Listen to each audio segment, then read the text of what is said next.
Hello YouTubers and food lovers! Ako po muli si Jessie and welcome to our kitchen.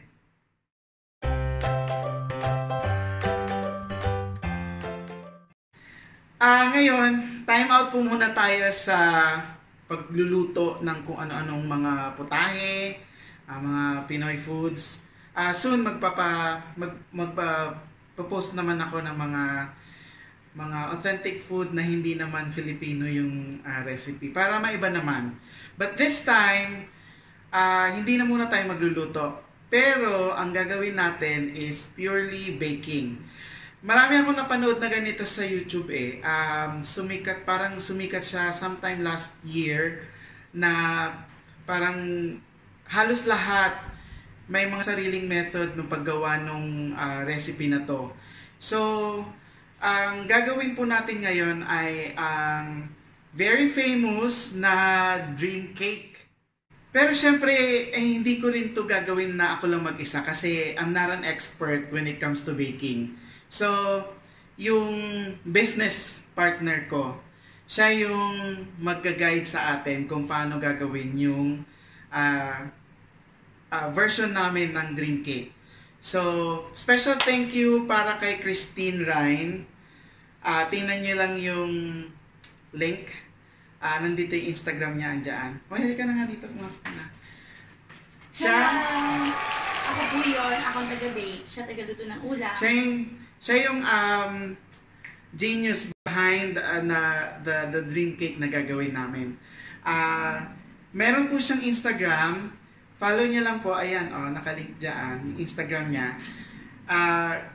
Kung may mga orders kayo, within Malaysia lang po kasi wala po kami sa Philippines. Pero, isi-share namin sa inyo kung paano gagawin yung dream cake. It's very easy, hindi nyo kailangan ng mga heavy duty equipment. Kailangan nyo lang ng time, effort, and patience. Correct. So, we will begin. Okay, narito po yung mga ingredients natin para dun sa first layer ng dream cake. Yung unang layer is the chocolate moist cake. What we need are the following. 1 3/4 cups ng flour. Then 2 cups of sugar. Ihahalo na po natin yan dito. 2 cups of sugar. Then we have 3/4 cups of cocoa powder. Tapos, we have 1 teaspoon ng salt, 2 teaspoon ng baking soda, and 1 teaspoon of baking powder. Magkakasama na ito, hihahalo na lang natin siya dito.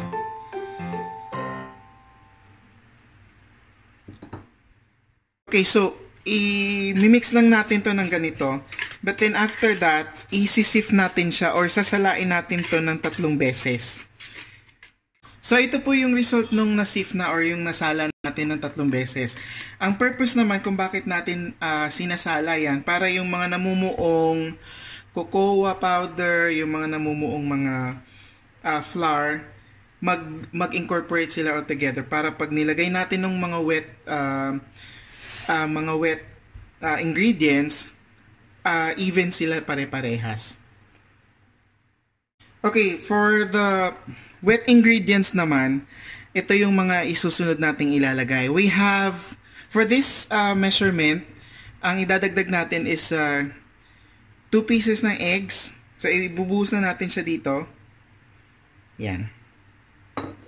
And then, 1 cup ng buttermilk.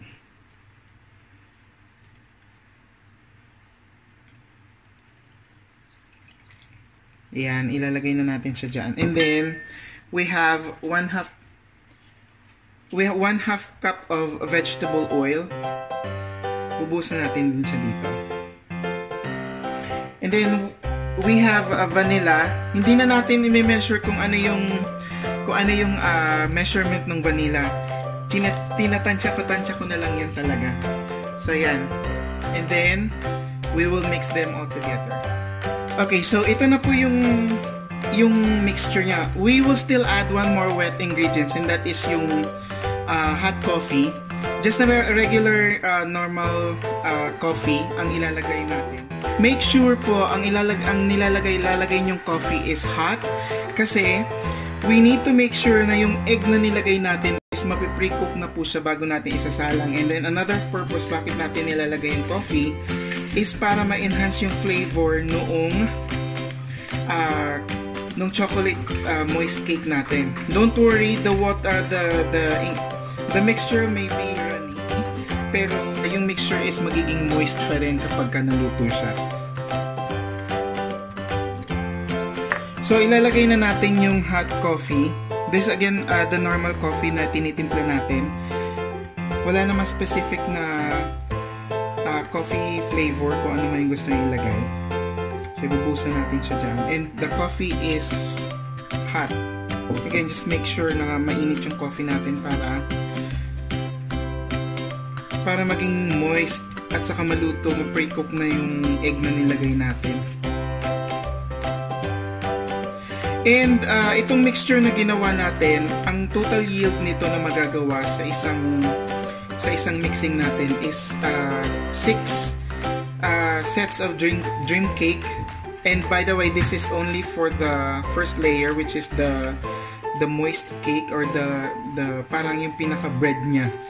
So magagawan nito ng 6 yield na may 6 inches or 5 yields na may 6 inches yung size nung lagayan. Okay, so this is the pan na paglalagyan natin ng unang layer ng dream cake, which is the moist cake. And then lalagyan lang natin siya ng baking paper.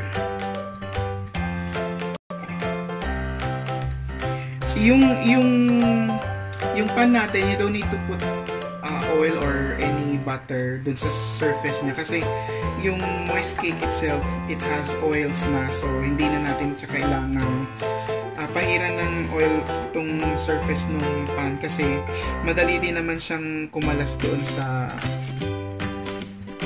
sa pan kapag naluto na yung cake. Then ilalagay na natin yung mixture natin dito, and then we will start the baking. Okay, so we measure the mixture dito sa maliit na timbangan namin, and then in-adjust na po namin yan. Ilalagay lang namin yung pan. So ang inilalagay namin is 280 grams, and mami-measure naman natin yung dito.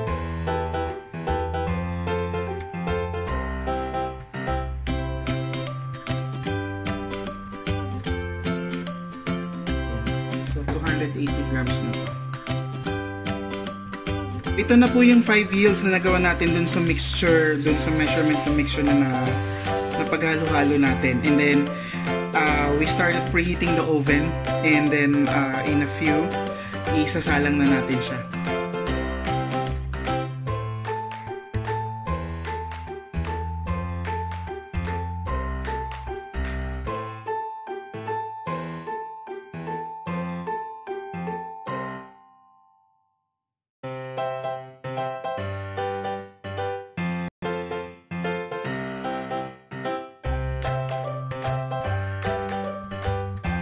Ito na po yung na-bake natin ngayon. After 30 minutes, ito na po yung result nung yung unang layer ng dream cake, which is the moist cake.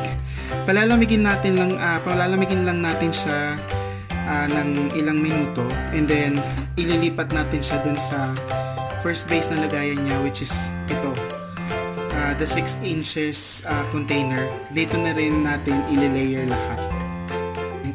Okay, so i-scrape na natin siya at lilipat na natin siya dito sa 6 inches na container natin. Yan. So, ito na rin yung iba. I-flatten na lang namin siya. Later, pag sobrang malamig na yan, magiging flat na rin yan.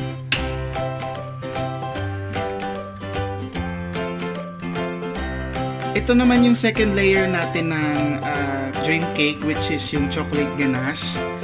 Ang ingredients naman nito is we have 1 cup ng whipping cream natin, pero yung whipping cream natin, it's preheated doon sa microwave oven. So ito na yung ininit natin sa microwave. Ilalagay na natin siya dito.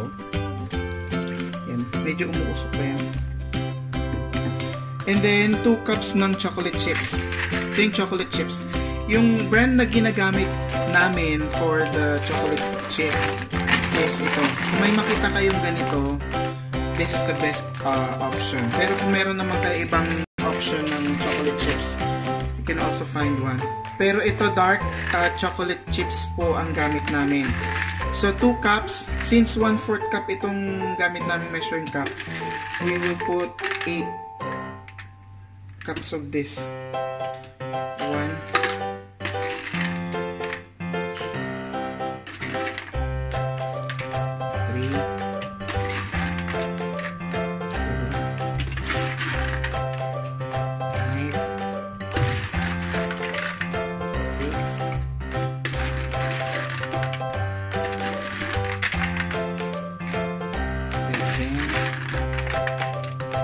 3, 8.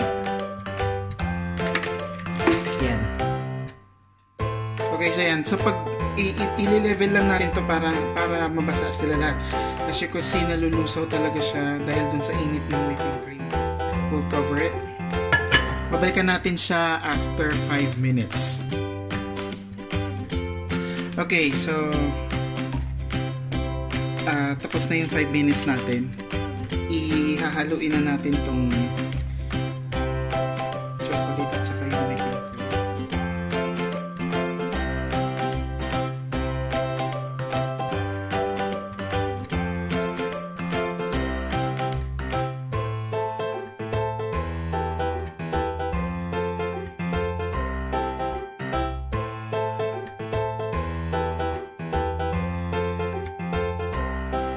Okay, so for the first layer, since melted na to, diba? Ito yung una nating ilalagay dun sa moist cake natin. Medyo na-chill na rin to. So, makita nyo, flatten na siya. Ilalagay natin, gamit itong scoop na to, isang takal lang and then i-even natin dun sa iba.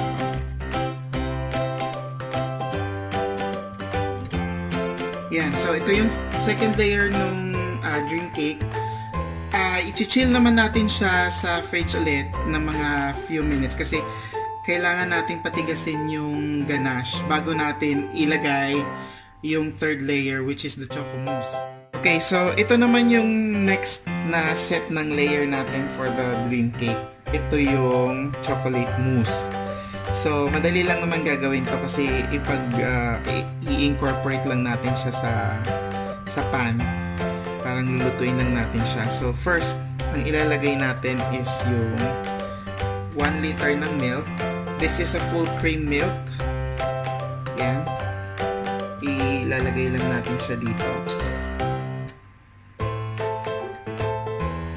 So 1 liter tong isang box na to. So ibubuhos na natin siya dito sa mixing bowl. And then, ilalagay natin is 1 cup ng whipping cream. Ayan. And then, lalagyan din natin ng 1/2 cup ng chocolate powder. This is unsweetened chocolate powder. The normal cocoa kung sa atin. Ilalagay natin siya dito. And then, we have 1 cup of sugar. White sugar po ito. The normal white sugar. And then, it's a combination of corn flour and cornstarch. So, meron tayong 5 tablespoons of corn flour and then 3 tablespoons of cornstarch. I-mix na lang natin siya dito. Then, haluin natin siya. We'll just incorporate lahat-lahat na. Then, pakukuluan natin ito sa pan.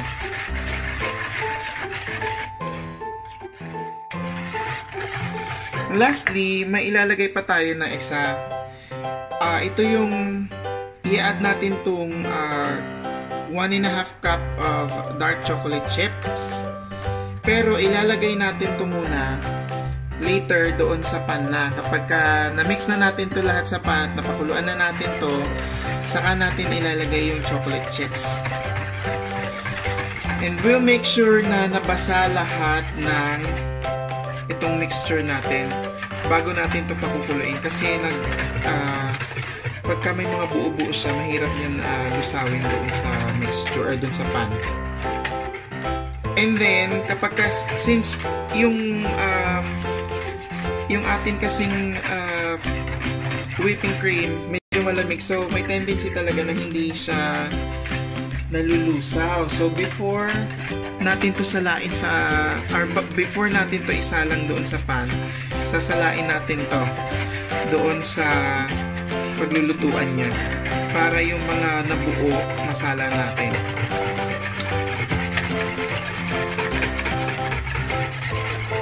So, okay na yan. Ilalagay na lang natin siya sa... Okay, so nandito na po yung pan na paglulutuan natin yung mixture ng chocolate mousse na ginawa natin kanina. Hindi muna natin naapoyin yung kawali. Ibubuhos muna natin yung mixture dito. Pero, again, sasalain muna natin siya. So, ilalagay na natin to.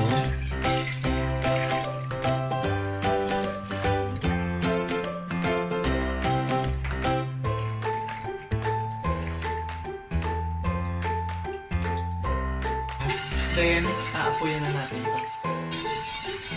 So, hindi mo siya titigilan ng halo hanggang hanggang uminit siya. And then, once na uminit, ilalagay natin yung chocolate chips.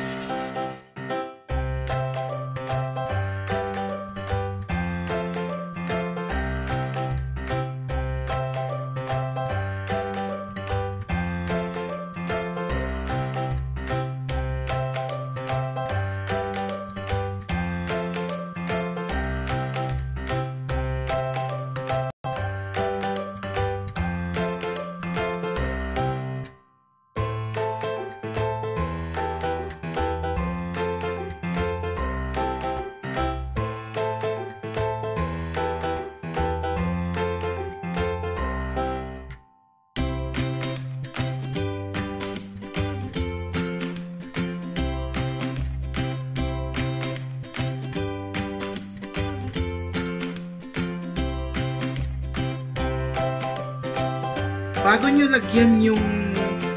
ilagay ito as third layer, make sure yung second layer na nilagay natin kanina, which is the chocolate ganache, is matigas na.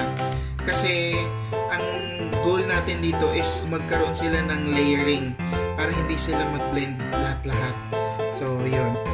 And then, we'll just do that to the rest of the yields. Okay, nandito na po tayo sa fourth layering ng ating dream cake. Ngayon, itong currently, this is the third layer, which is yung ginawa natin kanina. Yung chocolate mousse na nasa ibabaw na, and then na-chilled na po ito. So, set aside muna natin yan kasi gagawin natin yung fourth layer, which is yung chocolate chips. Meron tayo ditong chocolate chips. Bago ko to gawin, i-explain ko muna para mas mabilis tayo. Kasi we need to act fast bago natin to ilagay doon sa pang fourth layer ng dream cake. Kasi ito, ang gagawin ko lang dito sa chocolate chips na to, lulusawin lang natin to sa loob ng microwave for just 30 seconds. Mabilis lang tumalusaw. And then, i-mix lang natin to, and then we have to evenly spread this dito sa ibabaw ng chocolate mousse.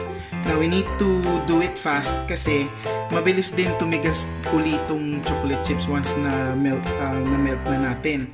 Kasi malamig yung chocolate mousse and it immediately solidifies the melted chocolate. So, we need to do it right away. So, hindi na ako magsasalita pagka nalusaw ko na to. I'll just go ahead and proceed with the method.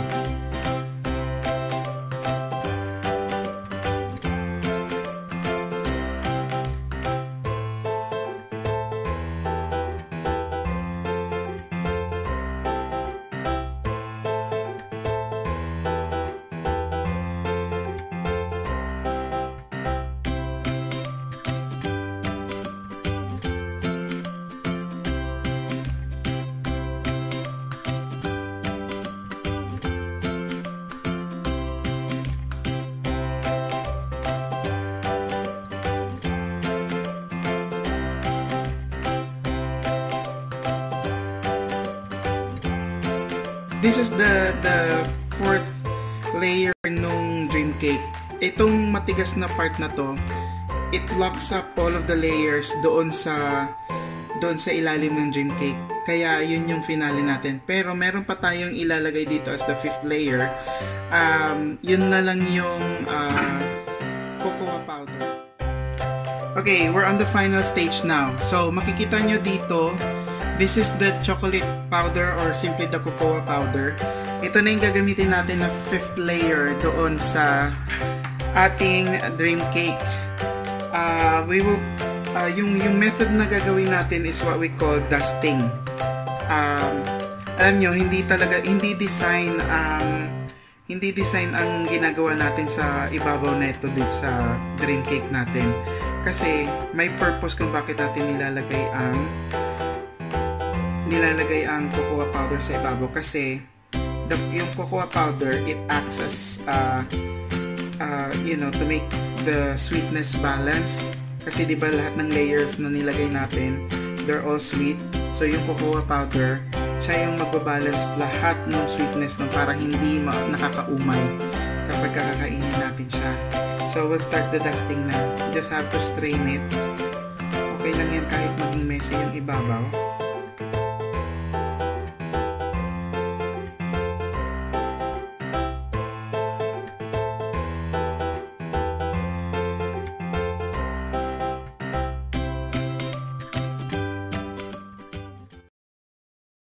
Ito po yung dalawang set ng dream cake na nagawa namin. One is the Chocolate dream cake. chocolate dream cake. The other one is Cream cheese. cream cheese dream cake. Dalawang po yan, portion. Makikita nyo po, 5 layers kasi siya, 'di ba? Makikita nyo, ang side na to, yung puti, yan yung cream cheese. Then nilagyan ng topping ng cocoa, 'di ba? And then itong isa, ito yung merong chocolate mousse. Tapos same procedure, nilagyan din siya ng toppings na cocoa. Ngayon, pag kakain kayo ng dream cake, hindi kumpleto ang saya kapag hindi mo ika-crack yung ibabaw ng dream cake. Shards. So, makikita mo kasi siya nandito. Solid talaga to, kaya makikita mo yung sounds niya. I'm not sure kung naririnig yan. Pero ayan So para siyang tabla. Same goes to the cream cheese. Ayan Pwedeng magtayo ng building dyan eh. Ganito yung pag-crack ng dream cake. So you get a spoon and then kakrack mo lang siya ng ganito. Parang ninervyos ako bigla sa Okay, here go.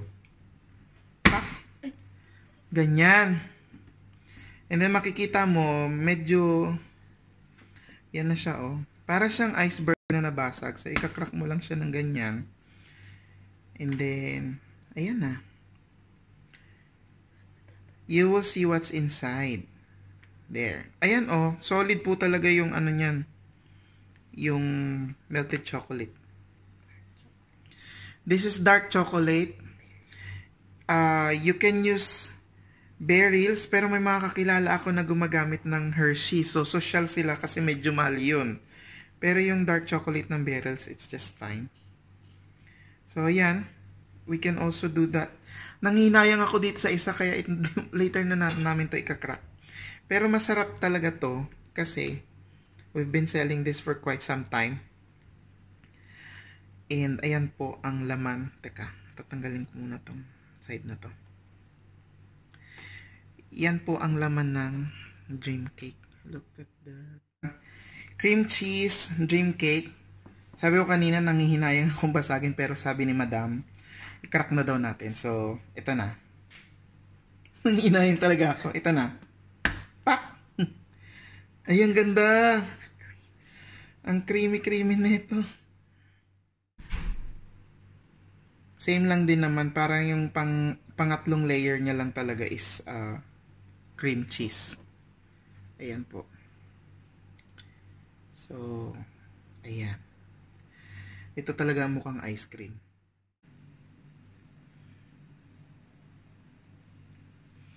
Okay, so ito na siya. Yung favorite part ko talaga na taste test. Talagang kinaral ko na yung pag-taste test, no? Hindi kasi nga, gusto ko kasi lahat ng ginagawa namin, gusto ko, kinakain din namin. Kasi baka sabihin nyo, ineme-eme lang namin yung paggagawa ng ganito. Pero talaga, ginagawa namin siya para ma-prove sa inyo na hindi to fake. Ito na.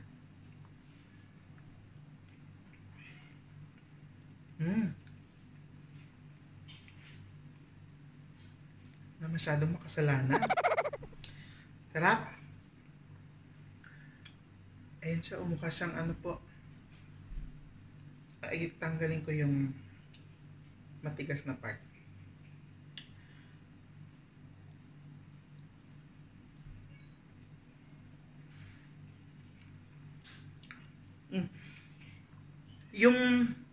Yung pinakaibabaw niya na cocoa powder, ang purpose niya talaga is to balance yung sweetness nung buong cake. And it works talaga. Nagbi-blend siya doon sa mix nung apat na layer na chocolate. Ito-try ko na naman tong cream cheese. Parang siyang ice cream. Oh, ang sarap. Tingnan.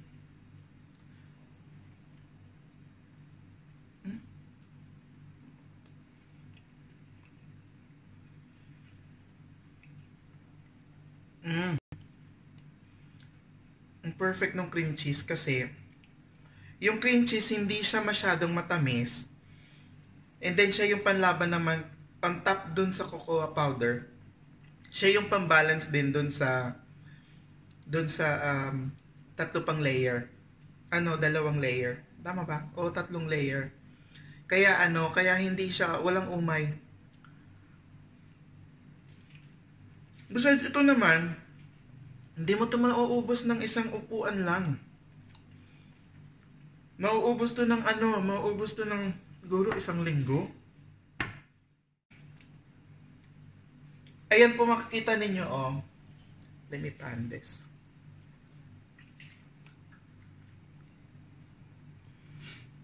We have several orders now. Ito. Ready for deliveries na po siya. Mga ilang orders din po yung nakuha namin. Ayan. This is proven dream cake na po talaga. And that's it for today. Marami pong salamat sa panonood at sana ay natutunan ninyo ang simplified version ng paggawa ng aming dream cake. Hindi naman po kasi kami expert when it comes to baking. Nagbe-bake lang kami kasi minsan, di ba, nag-crave ka, tapos gusto mong matuto or gusto mong kumain. So, pag natutunan mo na, i-share mo naman para lahat makakain ng masarap na dessert. Yeah. And yung dream cake namin, since it's simplified, hindi nyo lang kasi kailangan ng heavy-duty equipment. Kailangan nyo lang is yung time, yung effort, at patience nyo. Yung dream cake na nagawa ninyo, you can give it as a special gift to someone else. Basta yun. Just please subscribe to my channel for more recipe ideas and other vlogs. You can also follow her on her Instagram. Yung Instagram po ng mga binibake ko ay Indai's Pastries. Ayan yung link. Taas. And again, thank you for watching and we hope you have a good day. And enjoy it. Bye-bye. Bye.